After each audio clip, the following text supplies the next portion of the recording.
Yo everybody, and welcome back to another episode of Let's Play Steins Gate 0. When we last left off, we had just witnessed a very fun question mark? Oh, it was a fun sleepover. And now we're back to Okabe. I sighed a little as I got off the train at Akibara. Come to think of it, I'd come to Akibara 5 days in a row. New Year's was our trip to the shrine. On the second, I came to deal with the aftermath of that, and when the world line had changed. On the third, I came to check up on Maho and Mocha. On the fourth, that was yesterday, Mario had invited me to New Year's party at May Queen. I hadn't come to Akibara every day like this since last summer. What's going on with Ferris, you think? I don't know. I can never tell what she's thinking. There was a reason I brought Mayuri to Akibara.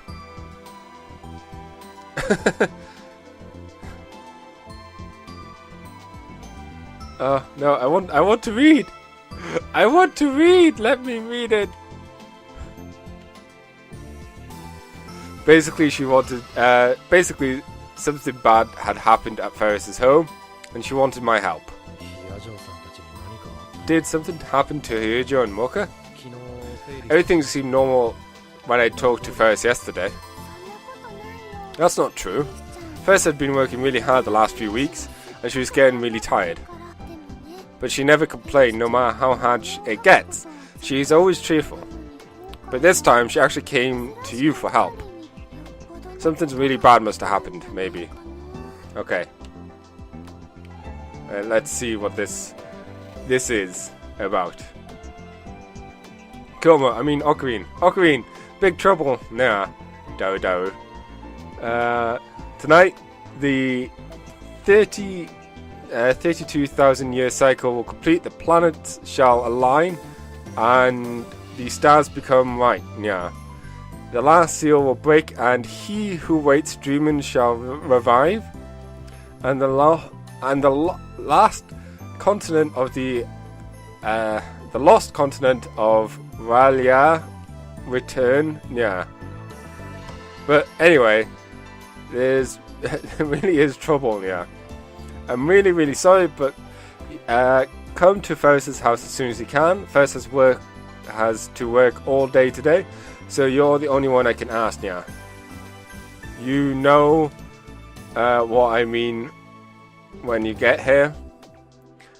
Meow, and invite Marushi too. Make sure you do. Okay. The ancient island in the Cthulhu mythos that fell below the sea during an earthquake now is an underwater city located at coordinates in the southeast Pacific between New Zealand and the west coast of Chile. The term used to describe a certain stellar alignment in the Cthulhu mythos. When the stars become right, Cthulhu, one of the great old ones, will awaken from his ancient slumber. The name of the phenomenon when planets in the solar system line up in relation to the sun. This can occur anywhere from once every few decades to once every several centuries. The most recent was in 1982, and the next will be in 2161. There's no scientific value to this phenomenon, but its creates ideal conditions for visiting several planets at once. For this reason, it was used in the Vulgar project. Since the visual impact is very striking, planetary alignment are very common in works of dealing with the occult. Lots of Cthulhu references from Ferris today. We decided to hurry to Ferris's house. Huh? We called Ferris's condo from the first floor entrance, but there was no answer. Was Kuroki not in? But at least Maho and Mocha should be. They're not answering, huh?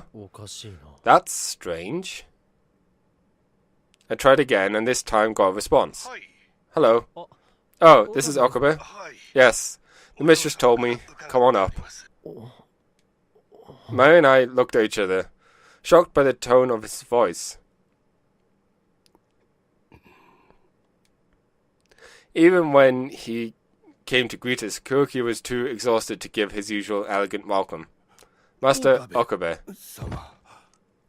Oh, wow. Kuroki called my name weakly, and then the next moment he collapsed to his knees like a puppet with his strings cut. At this rate, Akiya clan is doomed.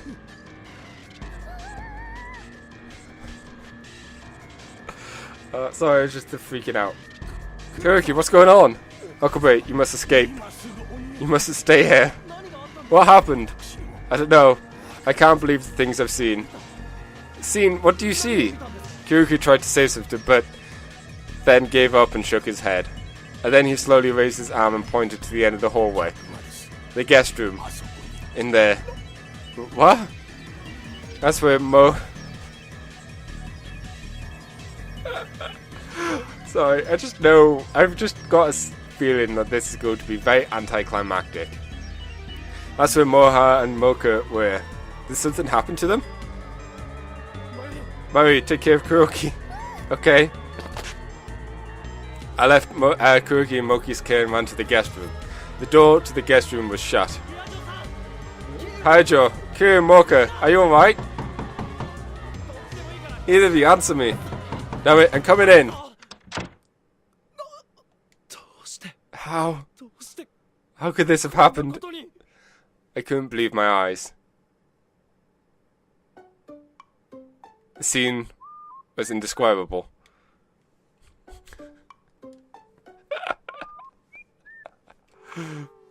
The only word I could come up with was a place of junk.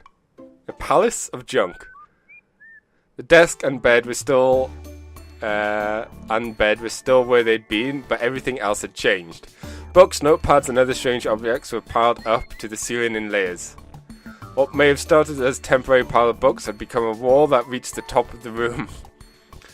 Walls made of hundreds of books were scattered around the room, forming a small labyrinth. In some places the path was so narrow you need to turn sideways to get through. The light from the ceiling would no longer reach the floor. So small lights had been set up on the top of the carpet. They were like torches in an underground labyrinth. Strangely, the space wasn't dirty. The rest of Moha and Mocha's attempts to maximize their creative output was the construction of a labyrinth in the guest room. In a sense, it was the highest application of the principle of functional beauty. But it was still a palace of junk. Maho was humming as she typed into her keyboard. She had a big pair of headphones on. Mocha was kneeling on the carpet with her legs splayed, typing into her laptop with a low type. She too was wearing headphones. Miles saw me standing in shock at the entrance and took off her headphones. Ah, Okabe, hello. Mocha took her headphones off too. Hello. Wow, this room's amazing, huh? Mari was so astonished she couldn't think of anything else to say. Did these two realize how much it took to freak out Mayuri? What's wrong, you two? What do you mean, what's wrong? What the hell happened to this room? Huh? The room? There's something strange about it? Everything's strange about it. It wasn't like this 2 days ago. Oh, is that it? The passage of time begins change for things and people and of course rooms. What do you think? It's so much more functional this way, isn't it? The fact that Maho doesn't seem to find anything wrong with it at all made my head hurt. Looks like you could go on an adventure. For her part, Maya was wandering through the labyrinth, excited. There were screens to divide the different parts of the room. The screen were different colored. The screen was different colored baby doll lingerie. Oh, these are cute. I chose the colors where I hang them. Wow, you're right. Loki, you got lots of grown-up underwear, huh? Mario, I'm sorry, but can I leave before this discussion gets any more complicated? Oh, sure. I tried talking to Maho and Mocha, but couldn't get any useful information. When it came down to it, neither of them understood that this room was as messy as it could get. Everything they needed was always within arm's reach, so the two of them thought of it as a pleasant place to work and live.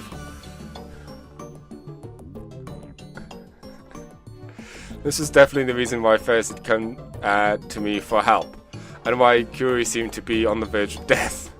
Curie, the Akira family's ultimate butler, had a policy of not letting a single speck of dust exist in a room. These two must have driven him over the edge. That explained the terror in his eyes. He'd probably tried to clean the room when they'd first started living here. Take it back, he'd been acting strange since they came here 2 days ago.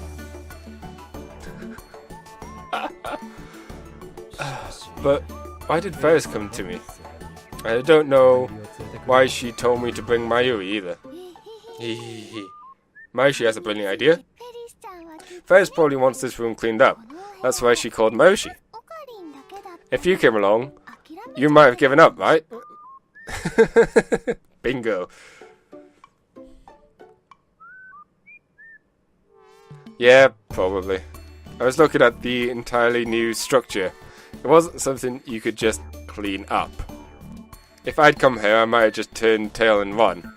It would take a team of professional cleaners a full day to clean this thing up. This wouldn't be worth it unless I was getting paid. I wanted to complain, but I was the one who asked Ferris to let Maho stay here. I had to do it.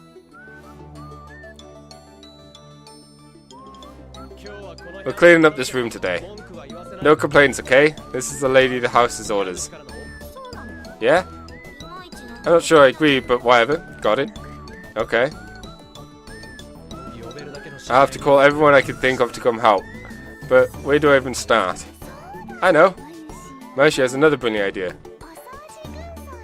Why don't we get a Surrogate Clean to help? Surrogate Clean? What's that? Surrogate Clean is very good at cleaning. The messier the room, the stronger their power level grows, they say. You know them? Yep. It's someone you know really well. Huh? Someone I know well? Mayu brought me to the lab. Or more precisely, the blonde tube workshop on the first floor of the building where the lab was. Nay, Tutu!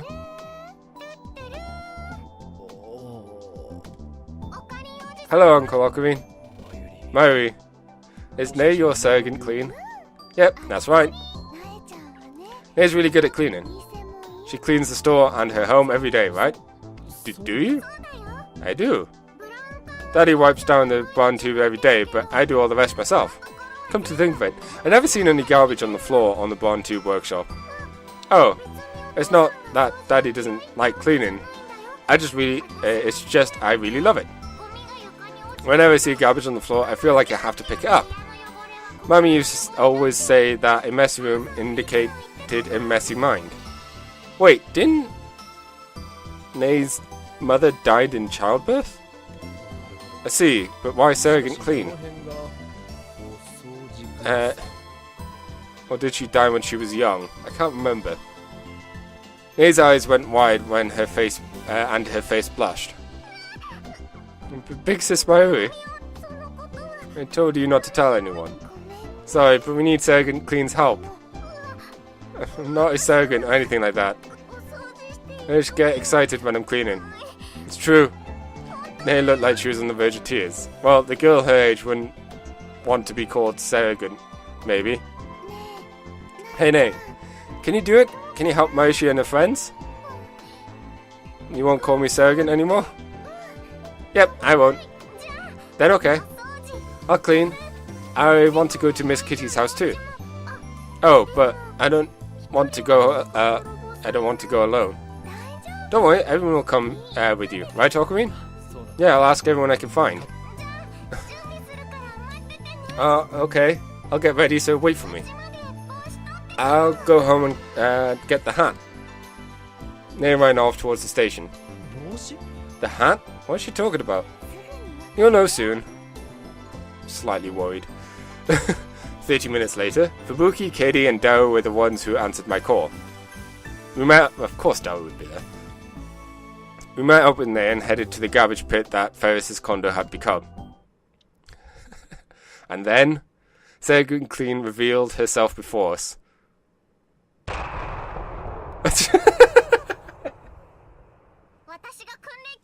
I've said, oh, Sergeant.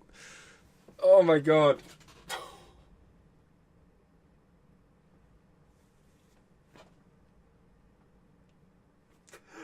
Oh.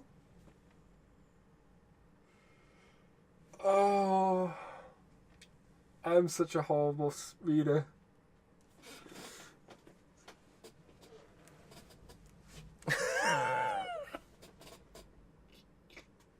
I was like, why would it be semi-good? That made no sense. But I just went with it.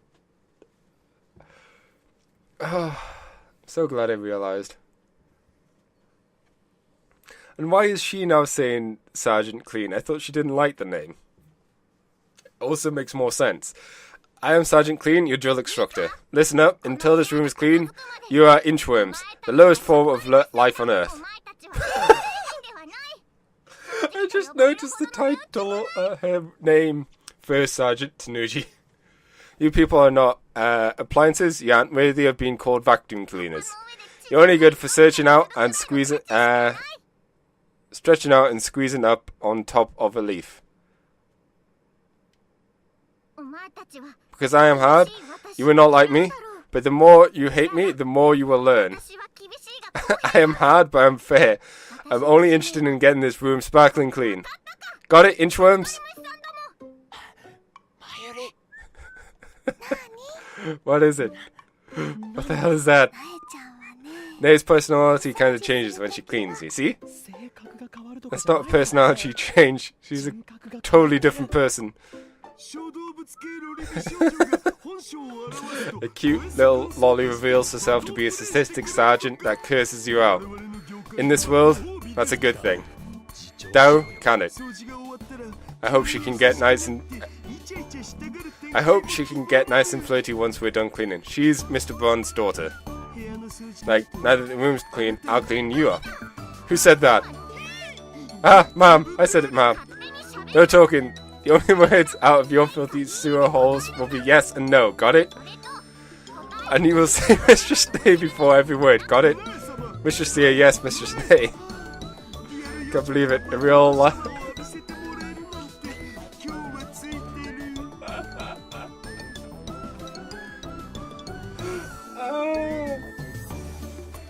What is going on? I can't believe I get a real lolly closing me out. Today is my lucky day. What are you grinning about? Ah! Listen up, from now on, your name is Mr. Smiley Bear. Mistress Nay, yes, Mistress Nay. Do you like that name, Mr. Smiley Bear? I don't know if it matters, but Mistress Nay, yes, Mistress Nay is really hard to say. What, you got a problem with that, Mr. Smiley Bear?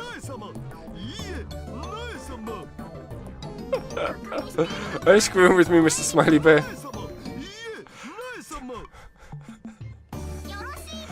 Now hop to it, Mr. Smiley Bear. I want you to wax the floor in the hallway 10 times in the next 30 seconds. Hop to it. Got one. Hop to it. Go. 1, 2, 3. More insult, please. At least one person has joined this, I guess. Maybe we're lucky that Yuki couldn't make it. That's true. Katie and Fubuki happened to be in Akibara, so they had offered to help, but Yuki had work and couldn't make it. For the sake of the Hashida family future, I was glad. Maho and Mocha had already given up on trying to match Nei's high energy and was just taking their time washing the windows on the Venedra. Okay, next. You, the pretty girls. Me? Pretty, you think so? Tell me, why did you join my beloved corp? We just came because we were asked to. Yeah, what's going on here? I'm asking the questions here. And you answer my questions.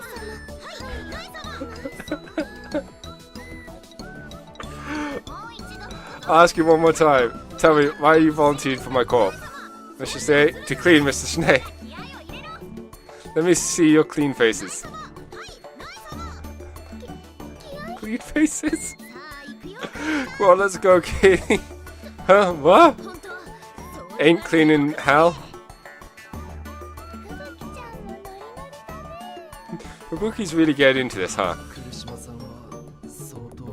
Kurishi-sama is really having a bit of a... Kurishi-sama seems to be having a bit of a bad time. You two, why are you talking? Take that big... turgid black thing down into the garbage dump. Big turgid black... What? The garbage bag, right? Yep, that's right. Now get to work. Mr. Stay, yes, Mr. Stay. I can't hear you. You think you can clean this room like that? Put some damn energy into it. Louder.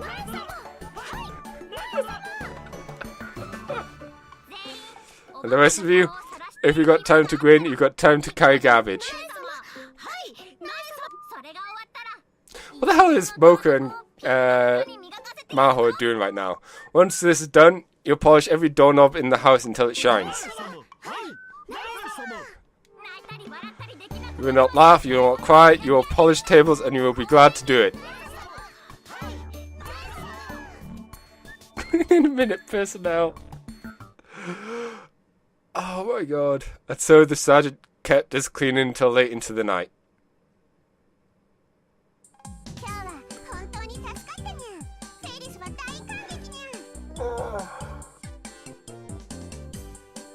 I was expecting, you know, maybe, hey, fun cleaning scene where everyone gets to have fun and clean up and all good stuff happen. Nope, drill sergeant. Not surrogate.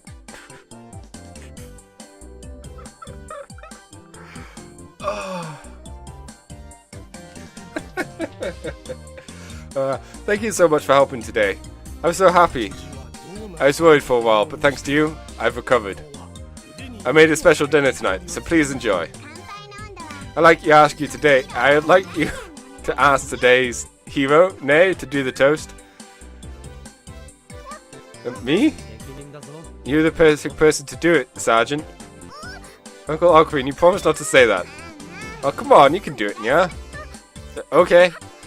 Thank you all for thank you all for helping clean today. Cheers. Oh, that's a lot nicer, neater. It took about half a day, but with Nei's help, we finished the cleaning. When Kuruji saw the clean room, he recovered and made us a huge dinner. Nei seemed like a totally different person doing the cleaning, but now she was back to normal. We must burn the hat. She was holding a cup filled with orange juice in both hands and happily talking to Kitty. So you can play a piano, Big Sis Kitty? Wow. Well, that's special. I'm more interested in music history. I can only play a few things. No, that's amazing.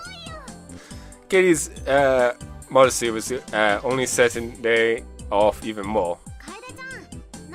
Kitty, why don't you play a song for Mrs. Nei? There's a piano right over there. A small upright piano was in the corner of the living room. It was perfect. I want to hear the piano. Huh? I'm not good enough to play for everyone. I can't play, so I know the piano would be really happy if you used it. Of course, I keep it in tune at all times. I don't know. Okay, just one song.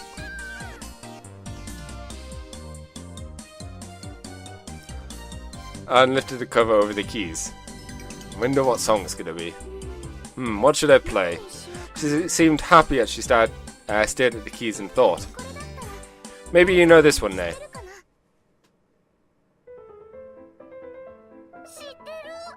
I do, the Turkish march. That's right. Her 10 fingers danced between the black and ivory keys as the cheerful melody filled the room. She had been very modest, this was clear, but it was clear that she had a lot of talent. As the song played on, the rest of the group stopped talking and moved the chairs to the chairs and sofas around the piano. And then Maho, who'd been sitting next to me, suddenly stood up. The sound The sound echoed throughout the room with a little louder than she thought it would. I'm sorry. Don't let it bother you. You can keep talking, right? You can all keep talking. Mao kept standing up, as if lost in thought. Heard you. Is something wrong? No, it's nothing. I forgot that I had to I forgot that I had a call to make for work, that's all. Sorry, I'll be right back.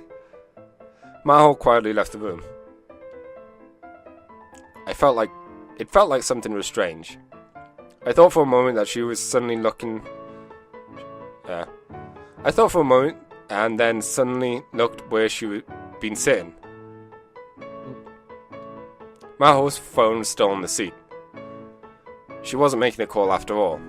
I was a little worried, so I took her phone and left the living room. The door to the guest room was open. I peeked inside and saw Mao was sitting in the middle of the room with the lights off. Can I come in?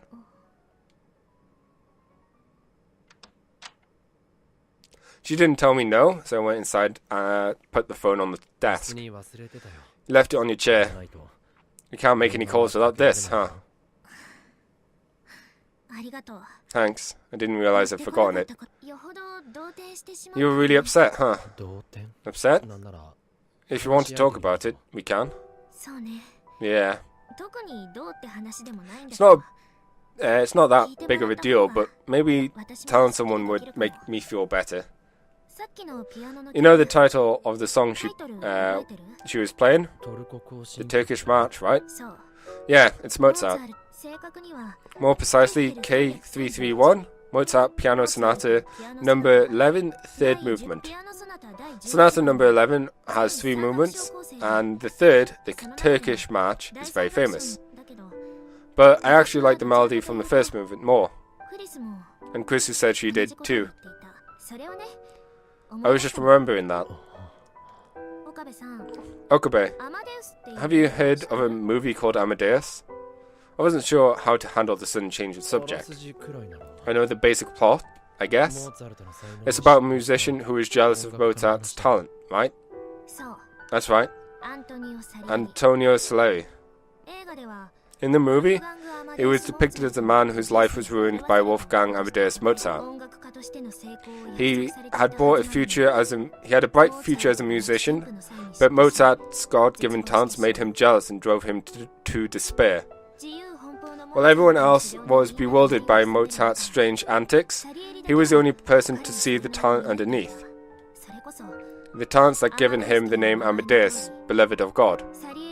Salieri was a hard worker, and he couldn't handle the fact that Mozart's innate talent brought him fame. And finally, he drives Mozart to the brink. Drives him to the brink? In the end, he drives Mozart to his death. This is just a movie, right?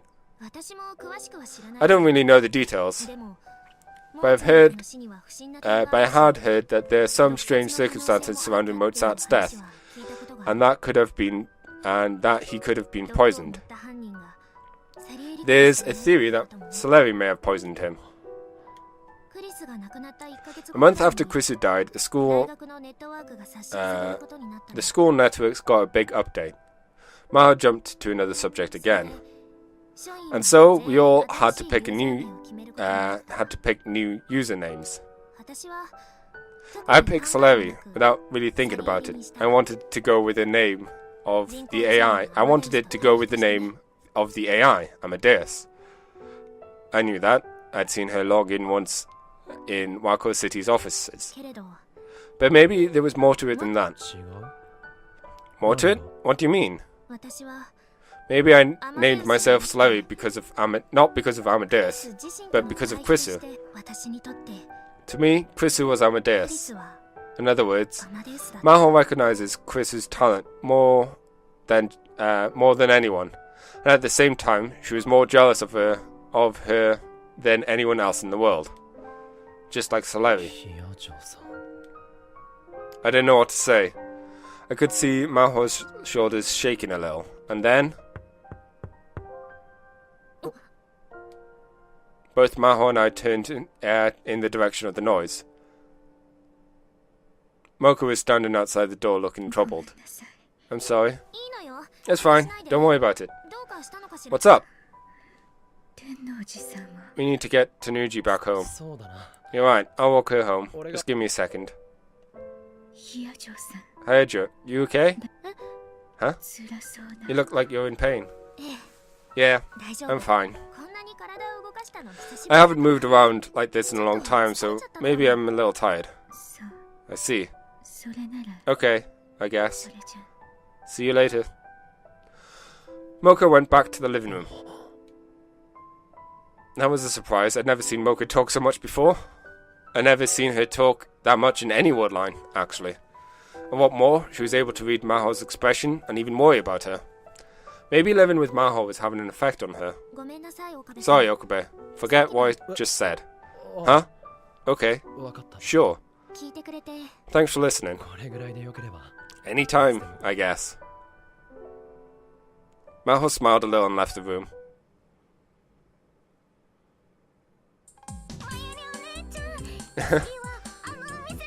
Big Sis Murray, let's go there next.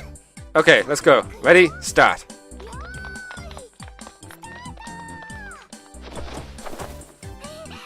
Yay, I win.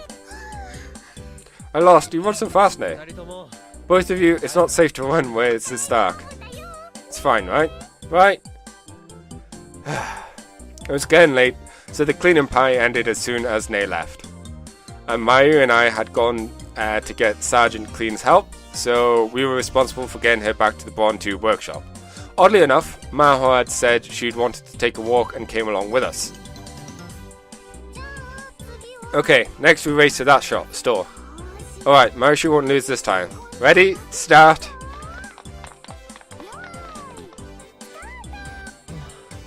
Sheesh. Nay was more excited than usual. Was it because of all the praise that everyone had showered on Sergeant Clean? Or is it? No, I just never seen you make that face is all. What face? I don't know. Like you're not nervous. Like you're relaxed. You always seemed like you were really tensed. Ever since we first met. Maybe I never really realized it. At this time of night, most of the shops at the main road in Akibara were starting to close, and there was no one around at all. The only ones walking down the alley at this hour were us four.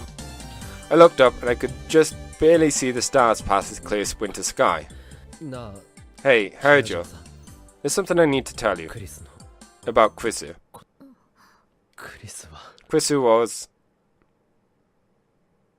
Just as I was about to tell her, I could see Nay run across an intersection. Oh my gosh. Suddenly a black van with its headlights off leapt out of a side street and almost ran over Nay. Nay barely avoided being run over, but she fell butt first on the ground. Mayu went over to her. I warned you. I went over to Nay and realized that something was wrong. The black van's door opened as three people got out. Two were wearing masks and one was wearing a full-faced helmet. All of them had guns. They were speaking in English. The time and place were different. But this was the same thing I'd seen before. Why? The flashback froze me in place. The people with guns ignored Mayu and Nair. They came straight for me and Maho. I decided they have to be after either of us. Run! I forced myself out of the flashback and grabbed Maho's arm and trying to force her to run. But, just run! I pushed her hand. Hard? Wait. I pushed her hard. Maho had a look of terror and confusion on her face, but she did what I told her and started to run. She ran down an alleyway and vanished from sight. The attackers seemed to be after Maho, not me. They tried to follow her down the alleyway, but I quickly threw myself between them. I heard a gunshot echo in the dark alley, and Mayuri and Nay scream. Did they shoot? The attacker in full-face helmet had fired a warning shot into the sky, and it looked like.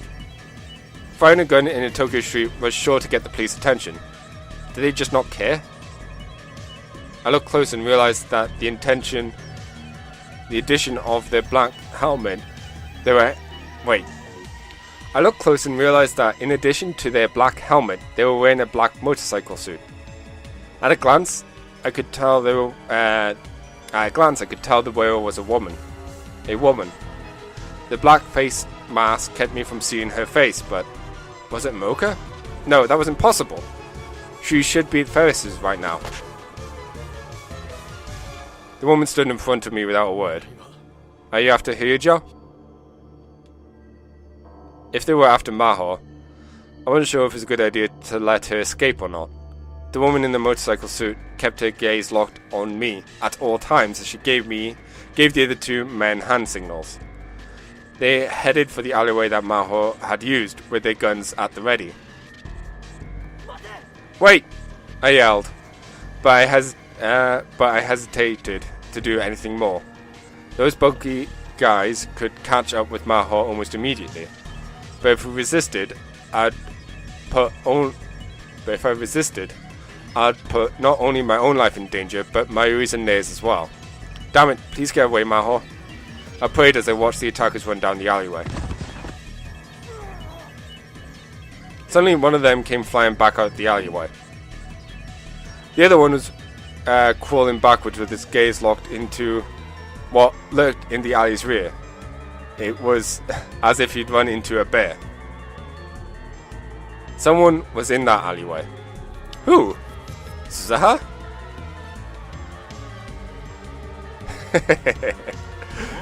So, what the hell is going on here?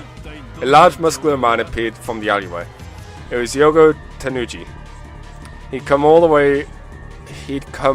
the way from his shop. I came to see why Nay was so late. So hit my daughter, will you? You're going to regret that. Grab her, Okabe. Pull back. I could hear the woman in the motorcycle suit shout from within her helmet. She must have been using a radio. It was an order to retreat. She had made the first call. She probably was a professional. The van started to pull away with the door still open.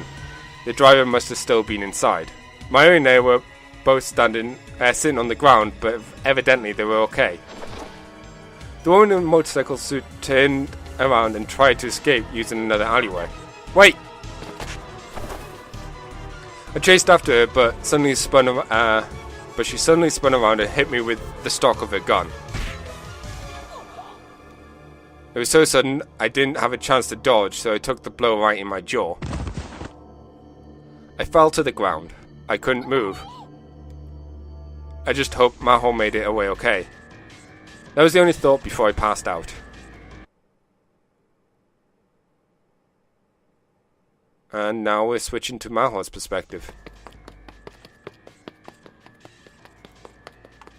And she's running from where she was down the streets and whatnot.